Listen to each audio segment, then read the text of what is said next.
Good morning. So, today we are going to discuss a very important topic, that is child psychology. Child psychology has a lot of importance as far as pediatric dentistry is concerned. So, I'll be covering my topic under the subheadings of introduction, importance of child psychology, theories of child psychology, psychoanalytical theory, cognitive theory, psychosexual theory. So, what is psychology? Psychology is the science dealing with human nature, function, and phenomena of his soul in the main. And what is child psychology? Of course, when we are studying all this phenomena in relation to a child, that is child psychology. So now the question arises, what is the need to understand the child psychology? Understanding child psychology is very, very important if we are going to treat a child patient. This helps us to better understand the child, to know the problem of psychological origin, then to deliver dental services in a meaningful and effective manner. If we are not much aware like what the child's thought process is right now, what is this psychology, then we won't be able to establish a proper communication. So to establish an effective communication and better interaction with the child, the proper knowledge of child psychology is very important. And once we are able to establish effective communication, then we can gain the confidence of child, and we can deliver the dental services in a more comfortable manner, and the whole team can work in comfort and peace. So the theories of child psychology are broadly divided into psychodynamic theories and theories of learning and development of behavior. So, under psychodynamic theories, the first and foremost, the most important theory is psychosexual or psychoanalytical theory by Sigmund Freud. The second theory was cognitive theory by Jean Piaget, and the third is psychosocial theory by Erik Erikson. So, the first one, psychodynamic theory. Under this, the psychoanalytical theory was proposed by Sigmund Freud in 1905, who is called the father of modern day psychiatry. This is, in fact, the first well composed, well proposed theory of psychology. He advocated method of free association. In fact, the way Freud explained the psychology, like he tried to explain the disorders of personality in adults, and on the basis of those observations and the history of those patients, those adult patients, he proposed his theory. So he categorized his psychosexual theory in 5 stages, and at each stage sexual energy is invested in a particular part that is called erogenous zone. So there were two models to describe human mind. The first is topographic model, and the second one is psychic model or psychic triad. So what is topographic model?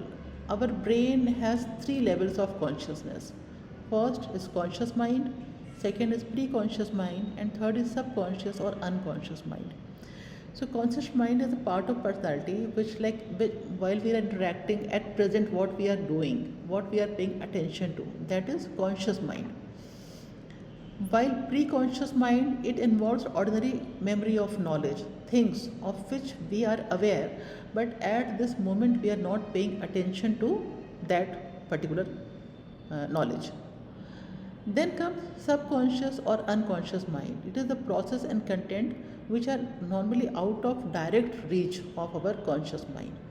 So, the brain is very complicated, and only like the conscious level is only just a small part of brain which is presently conscious. Okay, so this we call like iceberg phenomena. Iceberg, like if we consider an iceberg, the major part of iceberg is submerged in water, and only a small tip of iceberg we can see. So the conscious level in which we have active thoughts and perceptions in at present, so that is one small part of brain which is at conscious level. So this model is called as topographic model. So this is Freud's topographic model of human mind. In conscious level, we can see thoughts and perceptions, while in subconscious level, memories and stored knowledge, where we are right now not focusing, but immediately if we think about those things, those we can immediately recollect. And lastly comes unconscious level, where fears, violent motives, some childhood memories or bad experiences, everything is unconscious level, which is deeply submerged in our brain where we normally don't reach. Then comes psychic model. Psychic model comprises of id, ego, and superego. What is id? Id is the basic structure of personality, that is reservoir of instincts.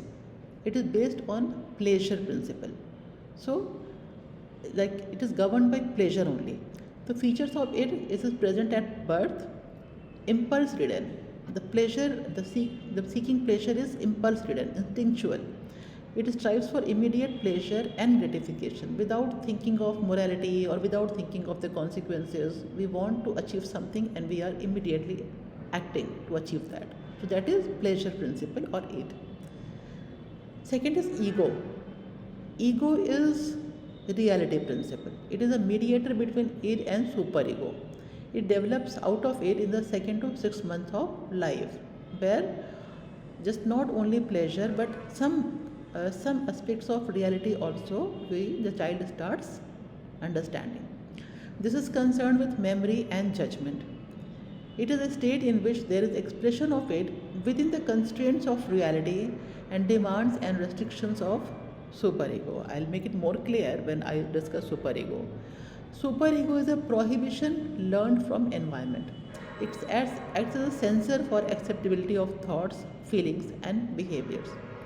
It is determined by the restrictions imposed by the parents, society, and culture. That is morals and ethics. That's why it is called as morality principle. It is developed by initial reward and punishment, and proper parenting is very important. So, to explain, as I told, it is pleasure principle. Anyhow, we want to achieve some pleasure without thinking of what is right and what is wrong. While superego is very highly principled, it is morality principle. Like overthinking of I should not do this, this is not correct, I should refrain from this, I should not eat it. So this is superego, that is high morality. But our personality is not completely in superego or not completely in it. We have to learn about ego, which is a mediator between ego and superego, and that's why it is called as reality principle, which tells us how to do something without doing anything wrong or without feeling any shame for that. So the 5 stages what Freud described was oral stage, anal stage, phallic stage, latency stage, and genital stage. So oral stage is from 0 to 1 year of age, anal stage is 2 to 3 years of age, phallic stage 3 to 5 years of age, latency stage is 5 to 12 years, and genital stage is 12 to 18 years. So oral stage starts from birth and goes up to 1 to 1.5 years of age. The pleasure seeking or erogenous zone is mouth. For a very young child or for a newborn, mouth is something from where he derives all kinds of pleasure. So what are the gratifying activities from where the child gets satisfaction? From which activities? These are nursing, eating, sucking, biting, and swallowing. Characteristics: this is dependent stage, since the infant is dependent on adults for getting his oral needs fulfilled. What is the objective? Objective is satisfaction of oral desires, helps in the development of trust, and in later year it results in successful achievement of needs. But if the child's needs are not met properly at this stage, like child is not fed properly, child is not taken care of, then at the later stage some pathology develops, like excessive optimism, pessimism, demandingness, even jealousy. Then the second stage is anal stage. Anal stage starts from 1.5 years of age and goes up to 3 years of age. Erogenous zone is anal region. Gratifying activities are bowel movement and withholding of such movement. Characteristics are child becomes more independent, and child realizes control over his needs, because toilet training starts here and child tries to control his anal movement, and if child is able to do that, he develops a sense of to control over his needs. Objectives: child realizes increasing voluntary control. Children at this stage start to notice the pleasure and displeasure associated with bowel movements through toilet training. Maturation of neuromuscular control. If everything is developing normally, it's fine, otherwise, pathology developed. Any difference results in fixation on anal function. So, there are two kinds of personalities: anal expulsive personality. These people are very sloppy, disorganized, reckless, careless, and defiant. And other one is anal retentive personality. These are clean, orderly, intolerant to uncleanliness. Then third stage is urethral stage, age 3 to 4 years, erogenous zone, transitional stage between anal and phallic stage. Characteristics of both anal and phallic stage. Gratifying activities: pleasure in urination. Characteristics: child derives pleasure from exercising control over the urinary sphincter. Pathology is loss of urethral control, it results in shame. Then comes phallic stage at the age of 4 to 5 years. Erogenous zone are genitals. So gratifying activities are genital fondling. There are few complexes in this stage. First is Oedipus complex.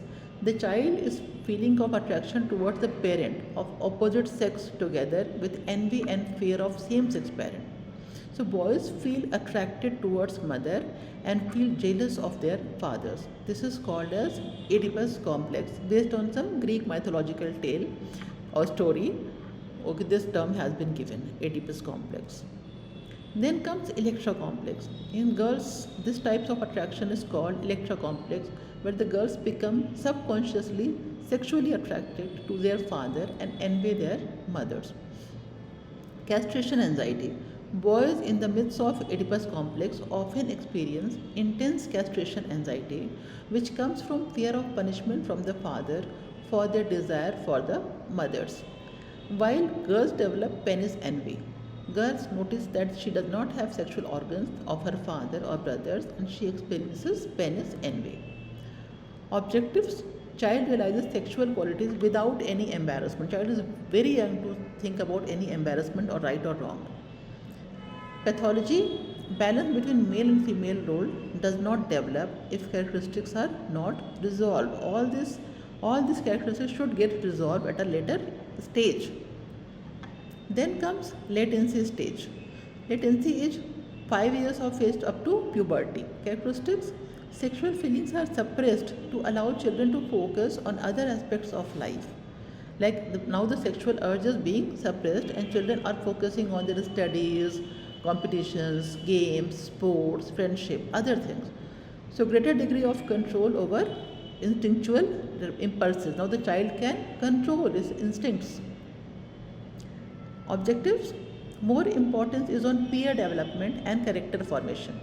This is the time of adjusting to the social environment outside of home, absorbing the culture, forming beliefs and values, developing same sex friendship, engaging in sports, etc. These results in maturation of ego and mastery of skills. Pathology is lack of resolution of this stage can lead to immature behavior and decreased development of skills. Then stage 6, genital stage, puberty onwards, erogenous zone genitals and gratifying activities or heterosexual relationships. Child has mature personality, he can satisfy genital potency and realizes his goals for reproduction and survival. This stage is marked by renewed sexual interest and desire, which the child had in a very young stage, but now the target of sexual arousal is outside of a tiny circle of self and family. Pathology: if people develop any difficulties at this stage, the damage was done in earlier oral, anal, and other stages.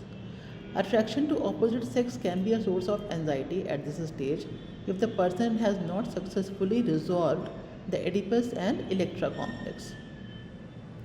So, what were the shortcomings of Freud's theory? that too much emphasis has been placed on the role of sexuality in psychological development. Role of society in development of behavior has been totally neglected, about which we will understand in the later theories. So from here, like I'm finishing for today's, and next theory will be the cognitive theory. Thank you.